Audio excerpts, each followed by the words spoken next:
Mga balita naman sa labas ng bansa. Konstruksyon ng dalawang oil pipeline sa Amerika ay naprobad na ni US President Donald Trump at US Senate. Itinalaga si South Carolina Governor Nikki Haley bilang US Ambassador to UN. Detalye mula kay Juliet Carangyan.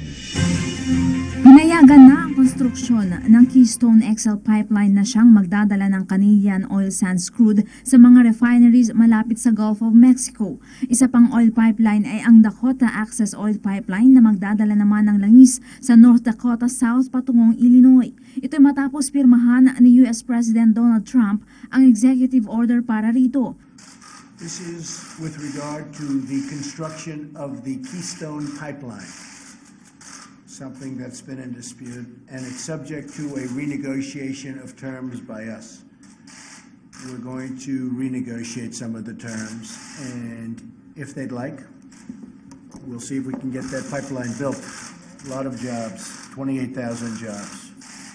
Pinirmahan rin ni Trump ang kautosang gagawin sa Amerika ang mga materyales para sa pipeline, gayon din ang pag-review sa mga hinaing ng mga environmentalists. Tatandaan na hindi pinayagan sa panahon ni President Barack Obama ang Keystone Project noong 2015 dahil sa mga protesta ng mga environmentalist. May banta rin daw ito sa inuming tubig kaya hinarang din ang Dakota Access Project.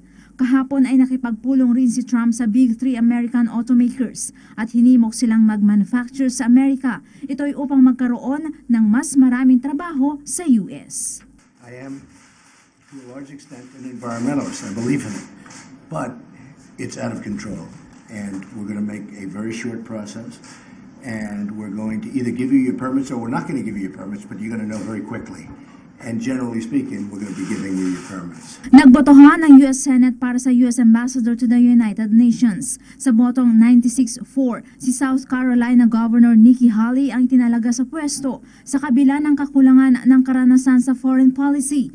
Gayunman si Haley ang napupusuan ni US President Donald Trump bilang US Ambassador to the UN. Nagpahayag naman si Republican Chairman of the Foreign Relations Committee na si Senator Bob Corker na isang fierce advocate si Haley sa United Nations para sa kapakanan ng mga Amerikano. Para sa PTV News, Juliet Carangyan.